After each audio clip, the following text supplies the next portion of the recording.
अस्सलाम वालेकुम दोस्तों, मैं हूं इंतखाब सूरी और इस वक्त सियालकोट के हवाले से एक अहम वाक़या रोनुमा हुआ है, सामने आया है, जिस पे एक डिस्कशंस और एक इशू खड़ा हुआ है। और ये इशू सिर्फ पाकिस्तान ही नहीं, पूरी दुनिया में ये इशू बढ़ सकता है, बन सकता है। इसके बहुत सारे असरात मुल्क में और गैर ममालिक में इसके असरात मुरतब होंगे, जिसमें मैं आपसे गुफ्तगू कर रहा हूँ। और वाक़या कुछ इस तरह है कि श्रीलंका का एक शख्स जो कि मैनेजर था एक फैक्ट्री में, सियालकोट की 15-16 साल से वो मैनेजर था, उसने कोई तक़द्दुस के हवाले से कोई बेहुरमती की और कोई ऐसा मामला पेश आया जिसमें लोग मुश्तिल हुए और 2-4 अफराद ख़ास तौर पे उन्होंने उसको बाहर निकाला, मारा पीटा, बिलाखिर वो जान से गया। उसकी आग में उसकी लाश को जला दिया गया और एक मजमा जम्मे गफ़ीर था।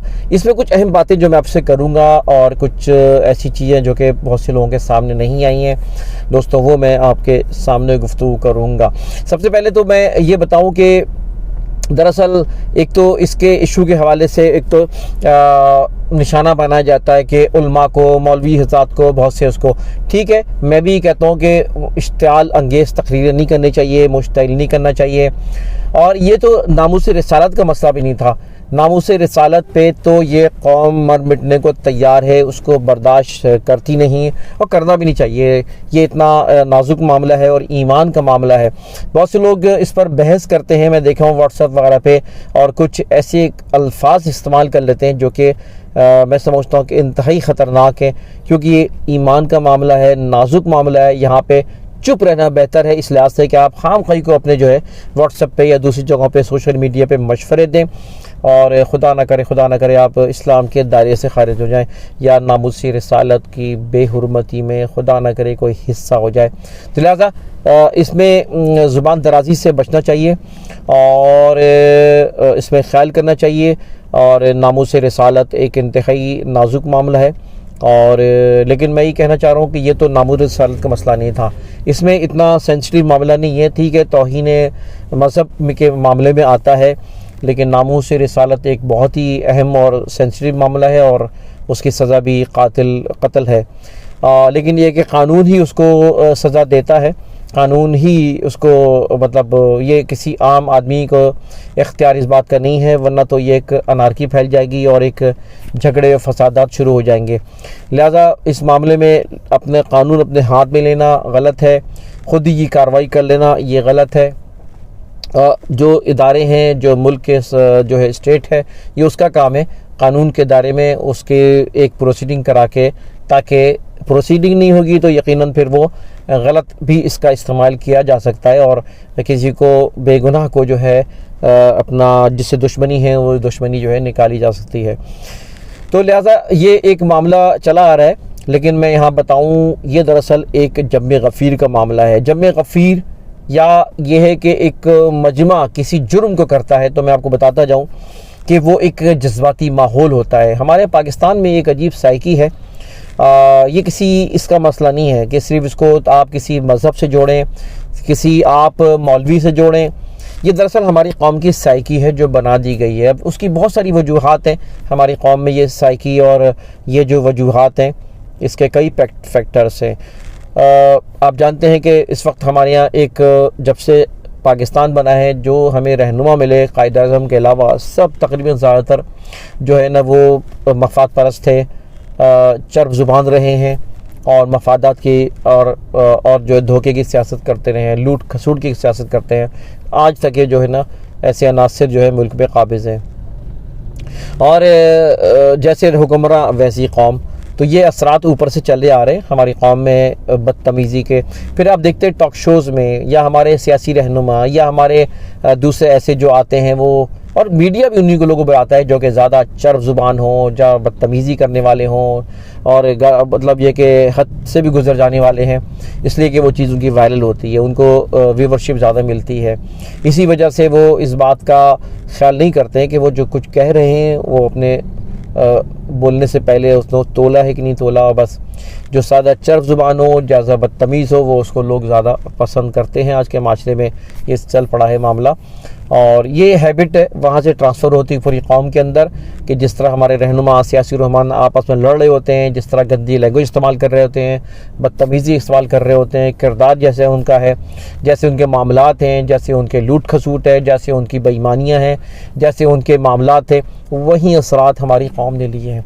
तो फिर कौम को बुरा ना कहें, हमारे यहाँ ऊपर के लोग हैं, चाहे कोई भी हो, मतलब वो मुल्क को लूटने खसूटने में, मुल्क पे कब्ज़ा करने में, मुल्क के साथ खेल खेलने में ये किरदार रहा है। जो भी हमारे यहाँ हुक्मरान रहा है, जिसने भी हुकूमत चलाई है, जिसने भी मुल्क को चलाया है, तो सब जो है कोई इस हवा में सब नंगे हैं। तो लिहाजा उसके असरात हमारी कौम पर आते हैं, और ये वही असरात हमें जगह जगह नज़र आते हैं। अब आप देखें कि अजीब सा ही है, अब सियालकोट में ही कुछ अरसे पहले, 8-10 साल पहले वाक़या हुआ था कि 2 नौजवान थे जो कि बड़े हाफिज़ कुरान थे, अच्छे थे, बाइल्म बाकिरदार लड़के थे, और ग़ालिबन उनका जमीयत इस्लामी, जमीयत तलबा से ताल्लुक़ भी था। उनको जो है ना एक निशाना बनाया गया, और उनके किसी छोटी सी लड़ाई के ऊपर उसको जो है डाकू बना के उनको एक जो है ना मॉब को जमा कर लिया। मॉब तो देखता नहीं, फिर वो उस जज्बाती माहौल में उसके साथ ज़्यादती हुई, उनको घसीटा गया सड़कों पे। उसके बाद जो है उनको जो है ना वो जो है कत्ल कर दिया गया।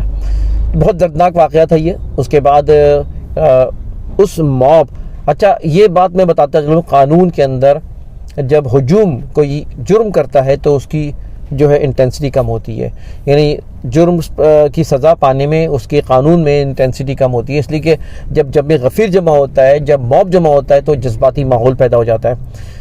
जो करने वाले करके गुजर चुके होते हैं, जो बाद में हैं वो फिर आते हैं, और वो फिर उसके ऊपर जो है ना वो जो है वो करवाते हैं। इसीलिए जो है वो सियालकोट के जो मुजरिम पकड़े गए थे उनको पहले सज़ाए मौत दी गई, फिर उसको कन्वर्ट कर दिया गया उम्र कैद में। तो क़ानून में जो है कुछ नरमी होती है इस मामले में। जब गफ़ीर, जब कोई मॉब कोई जुर्म को करता है, उसमें जज्बातियत आ जाती है। आयशा इकराम का जो केस हुआ उसमें भी एक जज्बाती माहौल क्रिएट हो गया, वो किया गया, कुछ ज़्यादा हो गया। इसी तरह इससे पहले और भी वाक़यात हुए। एक जब गफ़ीर जमा होता है, उसमें कोई इस्लाम का ताल्लुक़ नहीं है, फ़लाँ ताल्लुक़ नहीं है, ये एक पूरी दुनिया का मामला है। और पाकिस्तान में कुछ ज़्यादा ही मामला है कि हमारी कौम जज्बाती है, और एकदम से किसी चीज़ को बग़ैर सोचे समझे जो है वो उसको जो है आसमान सर पर उठा लेते हैं, और उसके बाद जो है ना तोड़ फोड़ हो जाती है, और नुकसानात हो जाते हैं, क़त्ल गारत गर्ज हो जाती है। फिर बाद में होश आता है कि ये हुआ क्या, और फिर उसमें मुजरिम पकड़े जाते हैं, और वो सब चीज़ें हो रही होती हैं। तो लिहाजा ये मामला जो है एक मॉब का है, ये किसी मज़हबियत से जोड़ना सही नहीं है। और ठीक है, हमारे मुल्क में एक जो ओवरऑल लोग हैं वो ज़ाहिर है कि इस्लाम से मोहब्बत करने वाले हैं और जज्बाती हैं।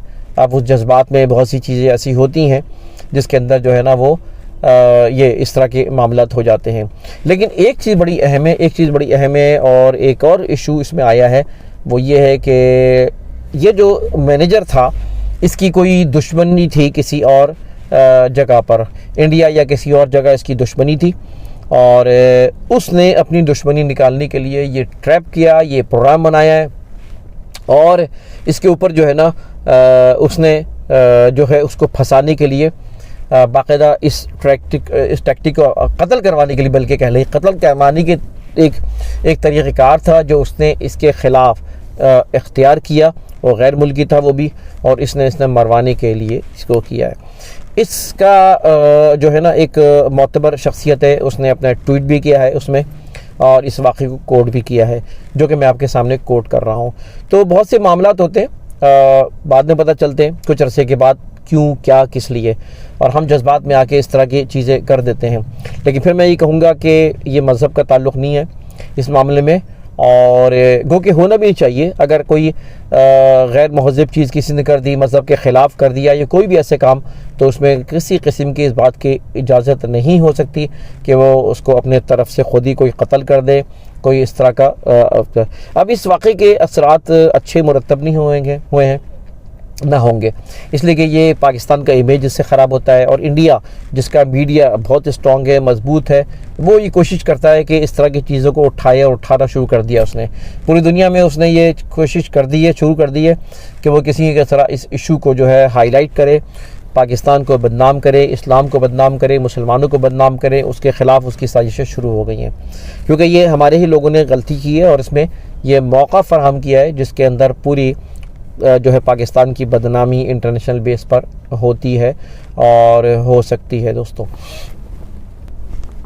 अच्छा, फिर एक मामला और है कि हमारे यहाँ बहुत से मामला होते हैं, बजाय इसके कि लोग मदद करें, उस बंदे को बचाएं, वो वीडियो बनाने के चक्कर में, अपने आप को वायरल करने के चक्कर में अपनी सेल्फियाँ बनाने लग जाते हैं। और कल ऐसी वाक़या है, वो आग लग रही है, बंदे को मार रहे हैं, और कौम जो अपनी, एक तो ये बड़ा मसला है, लोग अपनी वीडियो बनाने में बड़ा आगे बढ़ाने के, मैंने वीडियो बनाई, मैंने वायरल भेज दी, मैंने पहले भेज दी। ये एक बड़ा अजीब मामला है। बजाय इसके कि पहले उसकी मदद करें, किसी की जान जा रही है उसकी मदद करें, लेकिन यह है कि वो अपनी वीडियो में लग जाते हैं। यही सेल्फियों का चक्कर लड़कियों में बहुत ज़्यादा आम है। कई इससे वाक़यात पैदा हुए हैं, हादसात हुए हैं ये सेल्फियों के चक्कर में, वीडियोस के चक्कर में। और ये एक बड़ी एक गलत साइकी है जो कि इस मोबाइल के ज़रिए ये वबा फैली गई है। इसको भी मैं कंडम करता हूँ और ये भी कोई अच्छी बात नहीं है। लेकिन फिर मैं वही बात करूँगा कि अब देखें अमेरिका में भी होता है। अब मुसलमानों को ख़ास निशाना बनाया है तो पाकिस्तान के वाक़यात को ज़्यादा हाईलाइट किया जाता है। अमेरिका में आए दिन ये वाक़यात अब देखते होंगे कि बंदा निकला, बंदूक निकाली और 25, 30, 50 लोगों को मार दिया, 10, 20, 15 को मार दिया, 4, 5, 6, 8 को मार दिया, और कोई वजह भी नहीं होती, बस वो जुनून होता है, वो होता है। ठीक है ना। यहाँ पे आप देखें कि ऑस्ट्रेलिया में, न्यूजीलैंड में जो किया, जो कि बाकायदा टारगेट करके मस्जिद पे हमला किया और मारा सब कुछ, और उस पर भी उसको फ़ख्र था। कनाडा में क्या किया, फैमिली को कुचल दिया, फैमिली को साथ ज़्यादती हुई है। यूरोप में आए दिन वाक़यात हो रहे हैं, इस्लाम फोबिया वाक़यात बढ़ रहे हैं और उसका कोई नोटिस नहीं लेता, और मुसलमानों पर जो ज़्यादती होती है उसका कोई नोटिस नहीं लेता। लेकिन यह है कि कश्मीर में जो ज़्यादती है, इंडिया में जो ज़्यादती हो रही है उस पर नोटिस नहीं लिया था। लेकिन मुसलमान के हाथों से या इस्लाम परस्तों के हाथों से या मुसलमान ममालिक के अंदर ये वाक़यात हो जाए तो उसको बदनाम करने के लिए और उसको गिरफ्त करने के लिए सब जो खड़े हो जाते हैं। सारी बातिल क़ुव्वतें एक हो जाती हैं और हम लोग आपस में लड़ रहे होते हैं। कोई मौलवी तो फलां ये वो, हम लोग जो है मुत्तहिद नहीं होते और हम लोग आपस में बहस और तकरार शुरू कर देते हैं। बजाय इसके कि निशाना कहीं और लगना चाहिए, बंदूक की गोली कहीं और होना चाहिए, लगनी चाहिए, लेकिन हम अपने ही लोगों को आपस में उलझ जाते हैं अपने मामलात में। और इस्लाम फोबिया इस वाक़े से भी बढ़ने के ख़तरात हैं और इस मामले में जो है ये लोगों को समझाने की ज़रूरत है अपने मैसेजेस के ज़रिए, पैगामात के ज़रिए, कि दरअसल ये एक वाक़या ऐसा नहीं है कि पूरी कौम इसको पसंद करती है, पसंद नहीं करती, कोई पसंद नहीं कर रहा इसको। इस तरह के वाक़े को ये सरासर ज़्यादती थी, गलत था। इसकी जो है मैं भी और हम सबको जो है ना इसके जो है ना वो मुखालफत करनी चाहिए, इसकी तरदीद करनी चाहिए। मगर फिर मैं वो कहूँगा कि इस कौम की तरबियत की ज़रूरत है, या लोगों की तरबियत की ज़रूरत, शऊर पैदा करने की ज़रूरत है। हमारे ना तालीमी इदारों में शऊर पैदा किया जाता है, ना दीगर माहौल बनाया जाता है, ना तालीम बालिग़ान। इस वक्त तालीम बालिग़ान की बहुत ज़रूरत है और जगह जगह तरबियत की ज़रूरत है, सोच बनाने की ज़रूरत है। लेकिन इन हुक्मरानों को और इन अपोजिट को आपस में लड़ने के अलावा कुछ काम ही नहीं है। मुल्क को बजाय के तरक्की दें, उसकी तरफ तवज्जो दें, वो आपस में अपनी सियासत चमकाने, अगले इलेक्शन जीतने में और जो है ना अपने उसमें लगे रहते हैं और कौम जाए भाड़ में, वो अपने मफादात देखते हैं, लूट खसूट देखते हैं। तो दोस्तों ये बातें थी जो मैं आपके सामने शेयर करना चाह रहा था। अल्लाह ताला महफूज रखे पाकिस्तान को, अल्लाह ताला इस्लाम को महफूज रखे और हम सबको पाकिस्तान इस्लाम के लिए काम करने की तौफीक अता फरमाए। दोस्तों ये सारी गुफ्तगू थी जो कि मैंने आपके सामने की। उम्मीद है आपको ये पसंद आई होगी और हमारी चैनल को सब्सक्राइब भी कर लें और हमारे बेल आइकॉन को बटन दबाएं ताकि मेरी गुफ्तगू आप तक मुख्तलिफ वक्तन मिलती रहा करें। इंतखाब सूरी के इजाज़त। अल्लाह।